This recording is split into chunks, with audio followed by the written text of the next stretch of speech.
The Link Show is just about to start. If you want to be a part of The Link Show, head over to linkkids.com.au/live. Alright, today we are starting a brand new series called The Great Escape. We're going to be exploring the life of Moses. And today we're talking about purpose. That's right, hold on, don't say it yet. I have to go get ready. I have to get today's challenge sorted. It's really cool. Hold on, trust me guys, it's going to be amazing. Just wait. No, it's a new one at a time. Buckle. Huh? Did he just... Lockie, what's going on? Just do the bit, just do the bit. What, let's get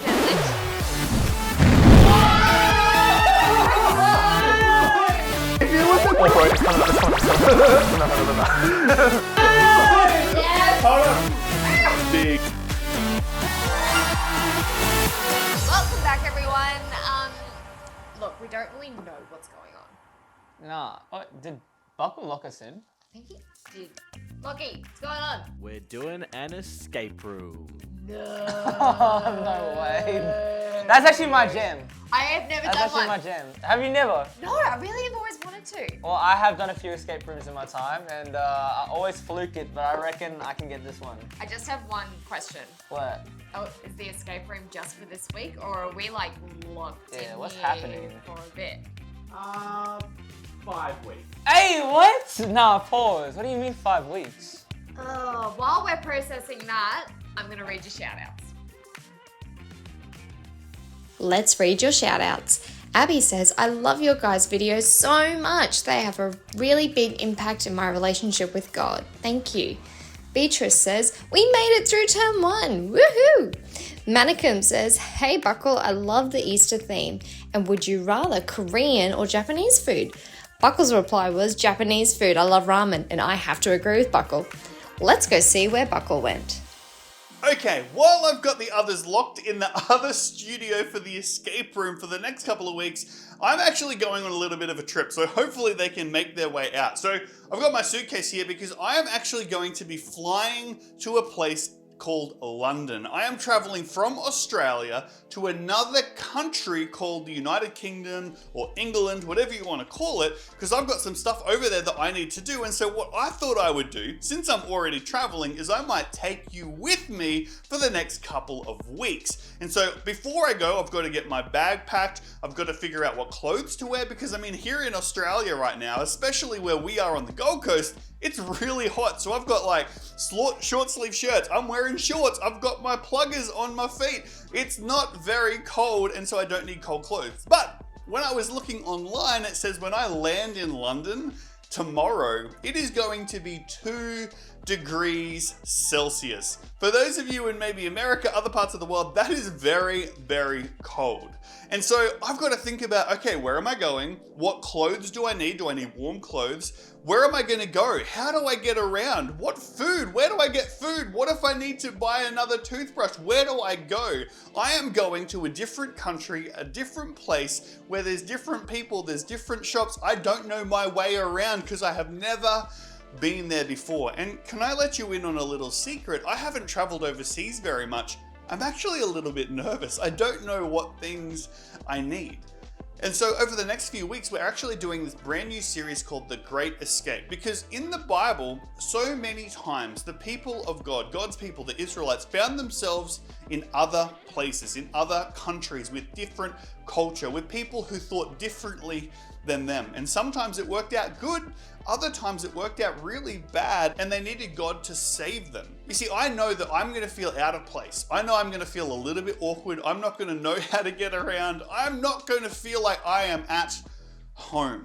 And I wonder about you. Have you ever felt like you're out of place, you weren't in the right spot, you weren't sure what you were meant to do, and you needed help? You needed Jesus to save you or protect you from a really awkward or unfortunate situation, because God's people, the Israelites, found themselves in Egypt, a place where they were treated really badly. People weren't nice to them. And in this case, they actually became slaves to the Egyptians. And so I can't even imagine what it would have felt like to know that years ago, when we had our own home, we got to do our own thing, we got to worship God publicly, we got to choose how we live our lives, and now we're slaves, we're stuck in this country, we have to serve somebody else, we have to do what we're told all the time. And so that's why this series is called The Great Escape. Over the next few weeks, we're going to take a look at the life of a guy named Moses, who God used to eventually save the Israelites and get them home to a place that God had prepared for them.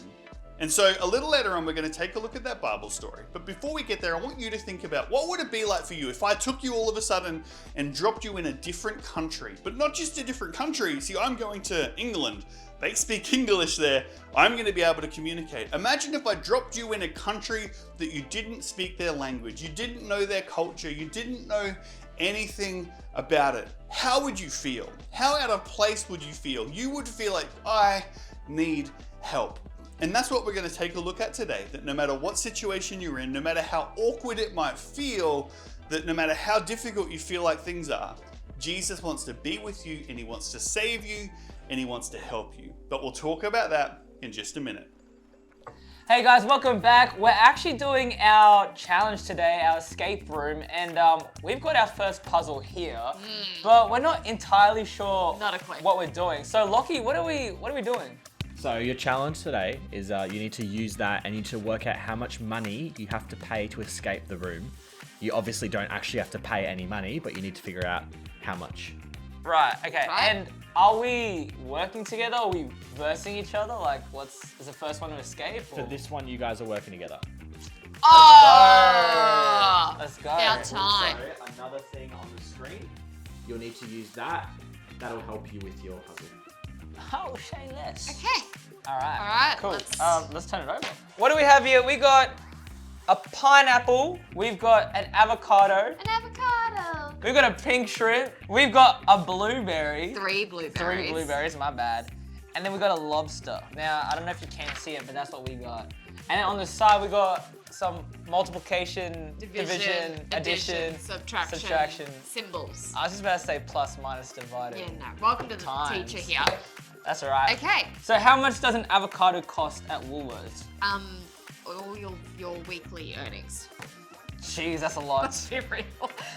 What about 3 blueberries? Well, all right, let's say $3. 3 blueberries. Higher.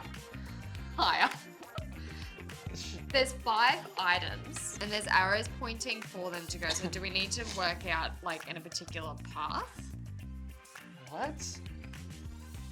Can we have a clue, please? Can we have a clue? Aussies might call the $50 note a pineapple due to its color.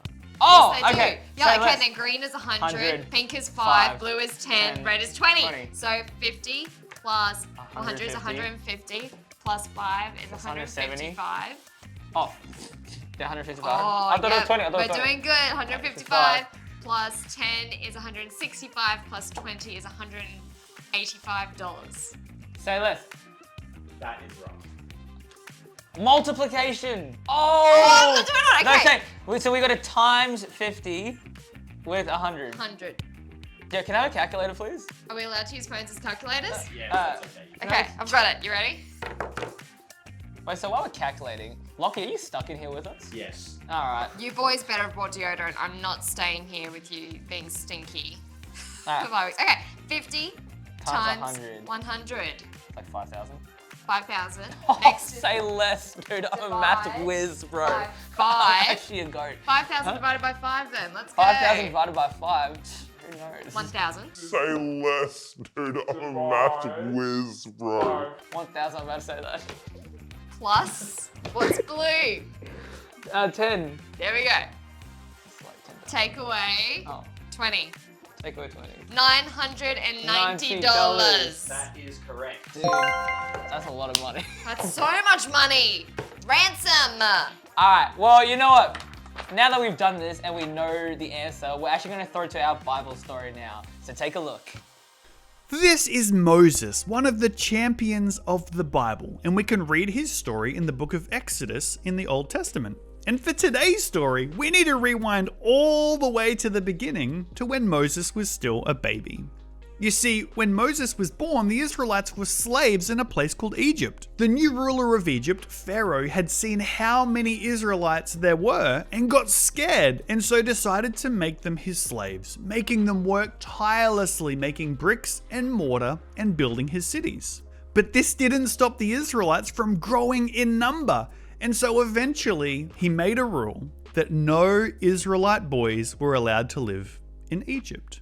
And this is when Moses was born. So Moses' mother decided to try and hide him, and she was able to keep him a secret for 3 whole months. But eventually the time came where she needed a different plan. And so she made a special waterproof basket and put baby Moses in the basket and hid him in the Nile River amongst the reeds and had his older sister keep an eye on him. But a little bit later, the Pharaoh's daughter came down to the river and saw the basket. Looking inside, she realized that this baby was probably one of the Israelite boys, and she felt sorry for him. And so she decided that she would raise the baby. When Moses' sister saw this, she came out from hiding and asked the Pharaoh's daughter if she would like her to go and find an Israelite woman to help raise the baby. And so Pharaoh's daughter agreed. And so his sister went and got Moses' own mother to come and raise Moses until he was old enough to go and live in the Pharaoh's house. And so the Pharaoh's daughter adopted Moses, and this Israelite boy became the grandson of the Pharaoh. You see, God had a plan for Moses' life, and so God kept him safe and put him in the right place to prepare him for what God had planned. We're setting this up for like 5 weeks. We're going to be looking at this story of Moses for 5 weeks. And we're going to get to some really amazing things that happen later on. But right now, God's got a plan for this guy named Moses. He needs something special to happen because this is who God's going to use to rescue the entire Israelite people. And so a miracle happens. The mum puts her faith in God and says, I know there's something special. I'm going to do something a little bit crazy and trust that God is in control. And not only does God save Moses, he actually sets him up. You'll find over the next few weeks as we look at how the story progresses, God set Moses up, put him in the right place, the place he needed to be to not only save him from a bad situation, but to set him up for something amazing in the future for his destiny and his purpose.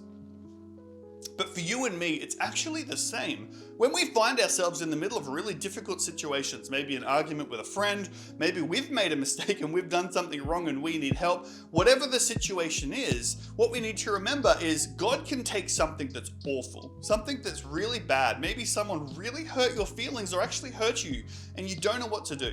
God can take a situation that seems really bad, and when we put our trust in him, not only can he save us from that situation, he can put us in a position so that when we get to our future, we're going to look back and realize, wow, those people that hurt me, they tried to wreck my life. But God was able to take a terrible situation, turn it around into something amazing. And so I'm going to go now. I'm going to go jump on a train, get to the airport, jump on a plane, fly over to London. I'm actually going to take you with me. You're going to see that journey over the next couple of weeks. But while I do that, why don't we throw back and say good day to Cece and Miguel back in the studio. Thanks so much, Buckle. I loved how we learned about how God has a purpose for our lives. Now don't forget that you can go do the quiz anytime you want after the Link Show. And you know what? We're actually going to do another challenge next week. Oh, I hope we get it right. Oh, me too. I need to get out of here. But in the meantime, I'm Cece. And I'm Miguel. And we'll see you next week on The Link Show.